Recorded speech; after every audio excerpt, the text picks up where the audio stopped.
and dance with the couple. But I, as a dancer, if everybody can win me here tonight, to say, oh, that is it.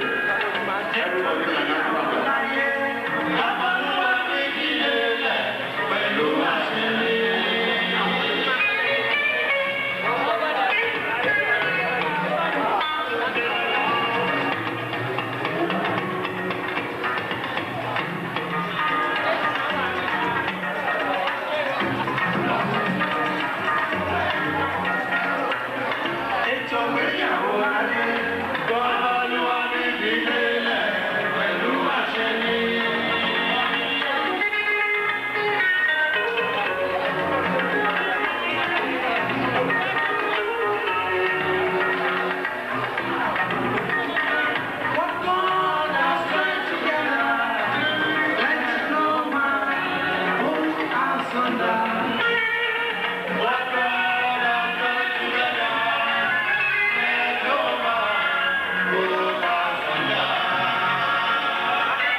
find out who he's going to... Massive. Look at the press interest.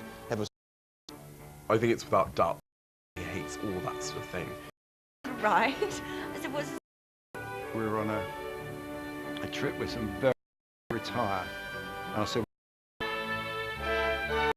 Were two people who were very much in love. It's important to the future of the monarchy, but beautiful bride, very forward, maybe where Charles and Diana, brilliant team, and Oyster, they can do so much, and I think that's what the Queen sees, that it works, and she is putting all her support. Deal of approval. Prince Charles. So, Charles and Diana, over 30 years ago. Modern style of royal couple. That it stands a very, very... Because obviously the Queen has had 3 out of her 4 children. At the biggest royal event for 30 years. From the chefs to the cake marriages. And everything will be planned to the church. Everything in the kitchen starts to get a bit regimented and organised. The sooner it gets to the... Asian feeling to create a royal wedding. Because it's something unique. This is possibly a cake for the future king. they're calling it one of the Kate at St Andrews University in Scotland 19. We were friends for over a year first, and it just sort of blossomed from then on. We just had the same interests and just, you know, had a really good time. She's got a really nice sense of humour, which kind of helps me because I've got a very dirty sense of humour. So it was good fun. We had it, things happened. It was a slow burning thing. It started off as a friendship. They were in halls together, they had classes together, they had things in common. It then extended to getting to know each other better on the sports field, and then it was the fashion show that allegedly, and I think truthfully, made William view Kate in a totally different way. And I'll never forget it, she walked out in this sort of amazing, sort of slightly see-through negligee, and most people there realised his eyes just sort of followed her around. That was the day that he began to look at her in a different way. Well, at St Andrews, girls literally threw themselves at William. They really did. And Kate didn't. And of course, you know, all men like to chase. And I think she gave him a bit of a good run. And obviously he started to fall deeply in love with her. They lived together in Sinnet University. They shared a flat and later a house. They ordered takeaways. They cooked together in the kitchen and burnt the odd saucepan and generally lived like any other student romance. I think, needless to say, William was very much viewed as a catch by the young ladies at the time. He was also physically looking very good. There were really nice shots of him in sort of camel-coloured jumpers and blue jeans, sort of, you know, slumping on the bonnet of his car outside Highgrove. So he had become a man, and I think the women of the world were aware of that. Eventually, Prince William popped the question to Catherine while on a romantic holiday at the IWhy Game Reserve in Kenya. He carried the engagement ring, his mother's engagement ring, which quite frankly is worth a fortune, around in his rucksack for 3 weeks. Thank goodness he didn't lose it. I think that the fact that William gave Kate his mother's ring was incredibly important, because they are the two women that he's obviously loved more than anyone else, and they are sort of united by the ring. And Kate's intelligent enough to know that, you know, it's a sign of great respect that he gave her his mother's ring. On the day of the photo call, we had a cup of tea with William and Kate, several of us, and he said to me, I'd like you to meet Kate, Arthur, and introduced me to her. And he then went on to, you know, showed me the ring that, of course, is Diana's ring, and I said, well, I must take a photograph of that, and that's when he called me and said, Arthur, will you come and take a picture of the ring? And I did, and she was so nervous, her hand was shaking, he had to hold her hand steady so I could photograph it.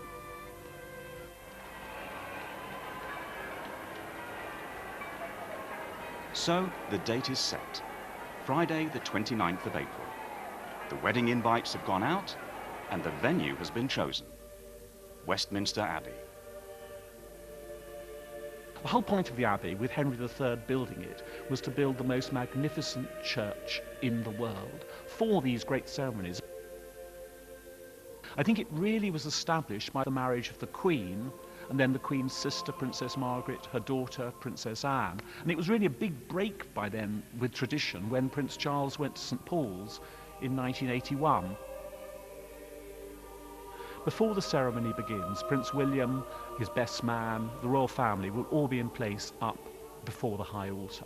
And then Kate will process up from the West End through the whole length of the nave, through the choir screen, to join her future husband up on the great steps where their kneelers are going to be placed. And then the ceremony takes place up by the high altar, and then at the end of it they process back down through the choir, through the nave, to the great clanging chimes of the organ, and in a way to the applause perhaps of people outside the Abbey who've been watching it on great screens.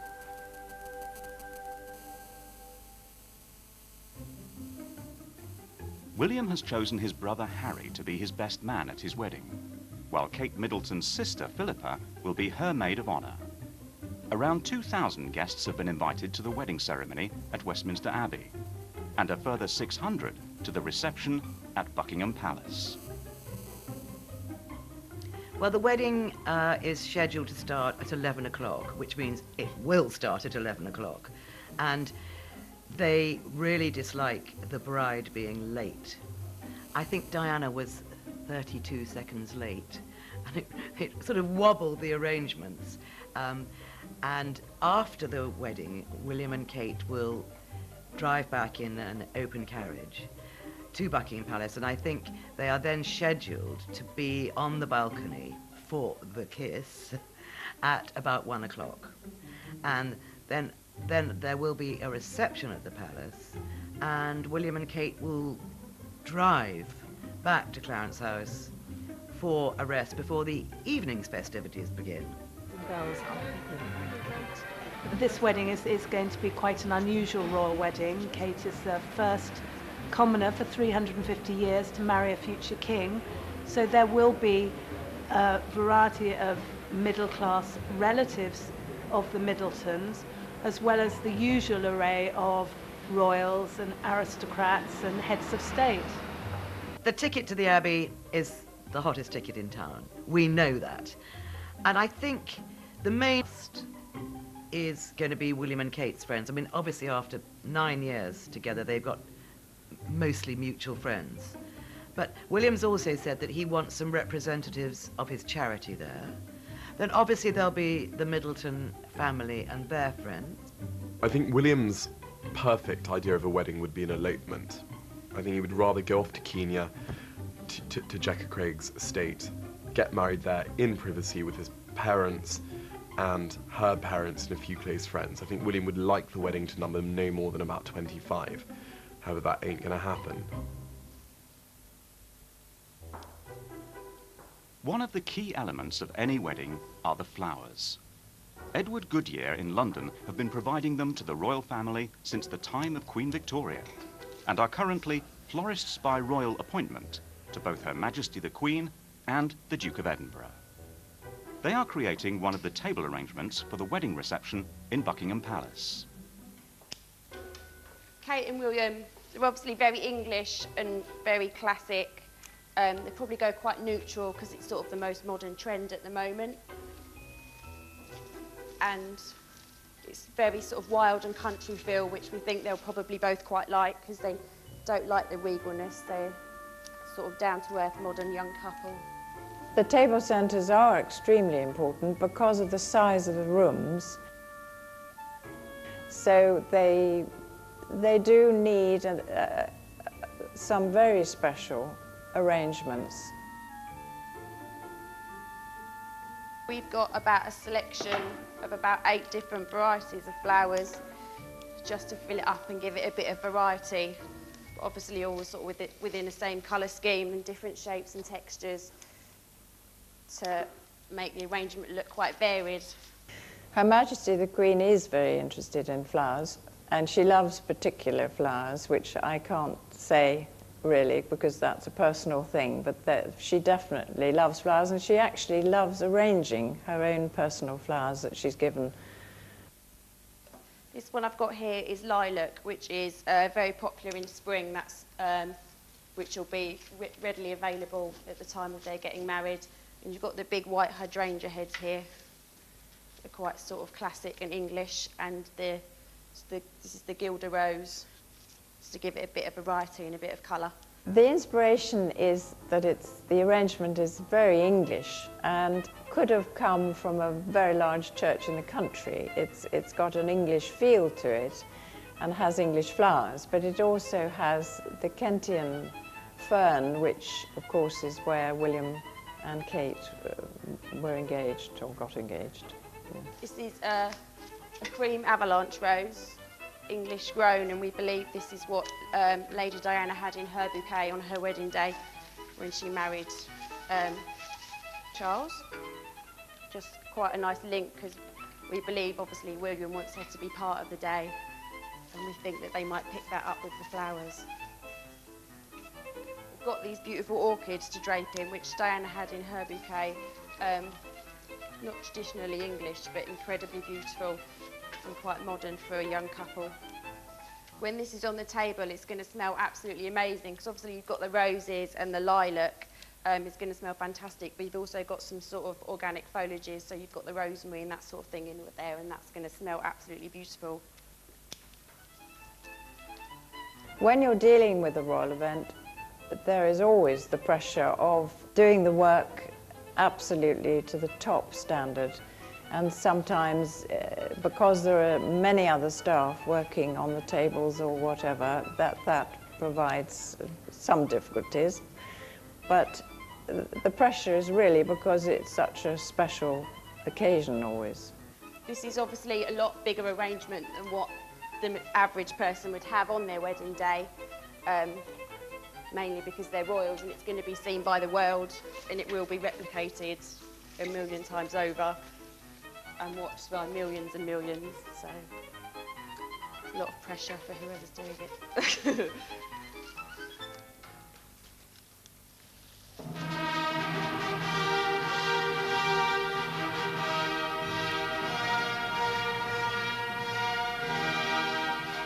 The wedding dress is for many the main talking point of the day. But what will it look like? And who's making it? I think when you go on the catwalk, you know, they would probably put like the veil and stuff. And Elizabeth Emanuel made the iconic fairy tale wedding dress for Princess Diana and knows all too well the pressures of the job. well, I've got to say, when we heard that we were going to be doing the wedding dress, that's when the pressure started, because we were aware that there was going to be hundreds of millions of people watching, and so although we tried to put that to the back of our minds, you know, it was lucky we had a lot to think about, and we were very, very busy, because otherwise, you know, it would have almost been too much. Diana was very hands-on in the design and creation of her dress.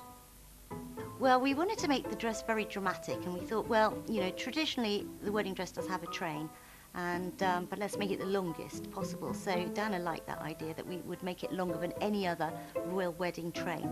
So the longest, we'd done a bit of research, I think it was 23 feet. So we thought, well, let's add on the extra 2, make it really, really long.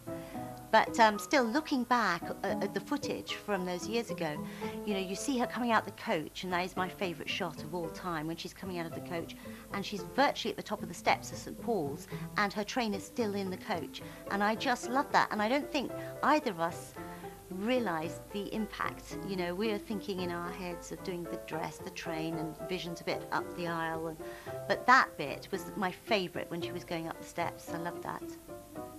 30 years on, and it will be Catherine Middleton's turn to stun the world in her own wedding dress. But what will it look like?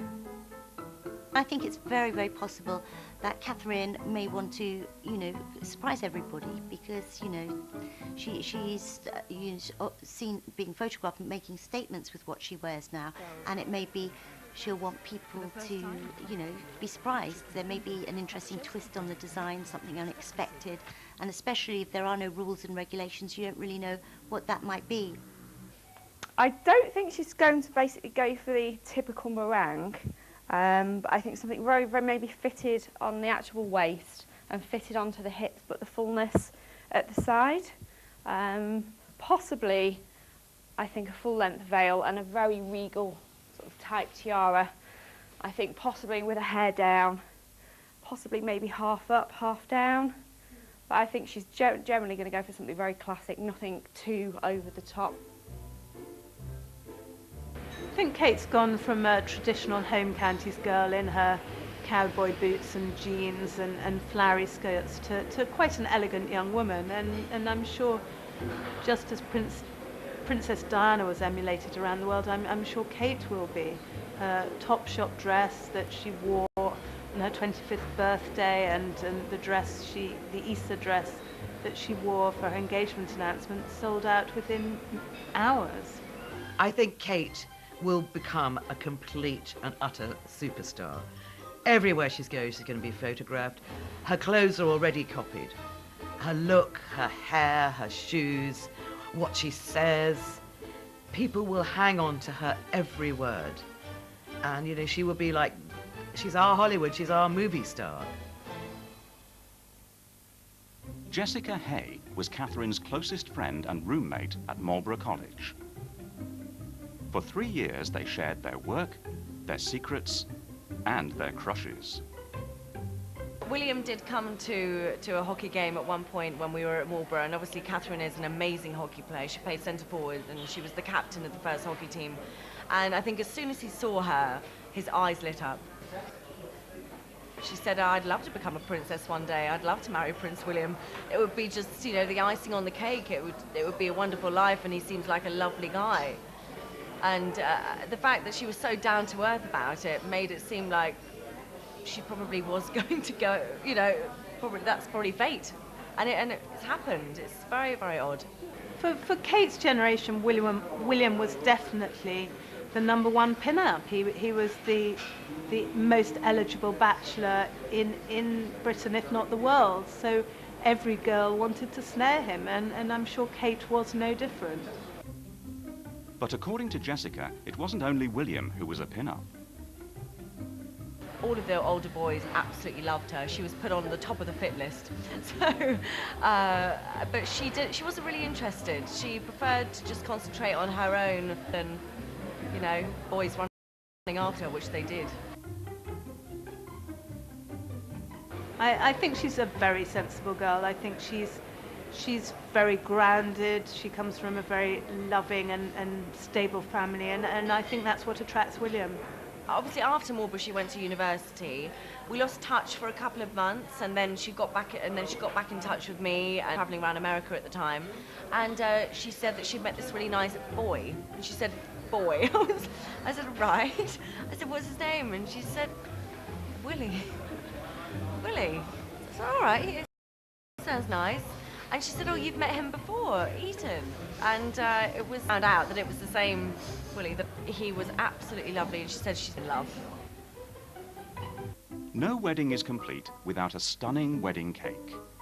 David McCaffrey has made them for the royal weddings of Prince Andrew and Sarah Ferguson, as well as Prince Edward and Sophie Rhys-Jones. Now he's busy on a huge creation for William and Catherine. When I'm embracing the royal wedding cake, I'm embracing the monarchy, but the history of the monarchy, etc. So it's going to be something very lavish, very ornate, and you know, coating the cake around. Let's see. Next stage is the overpiping. Once you've done all your coating and you're happy with it, you know, weigh the cake up, start with the piping, and basically we're just going to build layers and layers of piping. And there's no rules, there's no, you know, you can go as fine or as detailed as you want to, but to create the lavish look, the ornate look, the antique look, etc., we want to go with lots of different layers. So we would start with a thicker piping tube and start piping the layers around once the pattern's sort of being created, and then from that more and more layers on top. If you're feeling nervous, if you're having a bad day, obviously the piping won't turn out as good as it can do, you know. So it's all about the mindset, it's all about staying calm and enjoying the experience rather than getting stressed out about it, you know. Sometimes I do, but you know, 99% of the time I'm happy, and I'm just saying to myself, it doesn't matter what time it is, it doesn't matter if I have to work extra hours to do this, it's a case of giving my best shot and getting it so I'm happy with it at the same time as hopefully everyone else will be. It's an amazing feeling to create a royal wedding cake, because it's something different, it's something unique, it's something special, you know. I mean, I treat everyone, every bride and groom who comes to us as special, but this is possibly a cake for the future King of England. The next stage will be putting the flowers onto the cake, and design the cake so, in effect, if you look at it, the top tier looks like a crown. It could be on your head. So the flowers really on the top tier decided how the rest of the cake was going to be. So as you look at it, you've got the crown of flowers and then just subtle, you know, flowers down the cake. The flowers are made of sugar, but it's a different type of sugar. It's not an icing sugar, it's like a fondant icing, it's called. It's like a Play-Doh, like a plasticine. And you obviously mould it to soften it down, and then you can texture it and then work it. Now, we don't use any cutters or modelling tools. These are all handmade. So every flower, like a natural flower, will have its own personality. So no flower ever looks the same. So from the point of view of looking at the finished cake, it's got more of a natural look of real flowers. After days of work, it all comes down to the careful final stacking of the finished cake. One slip and it's disaster.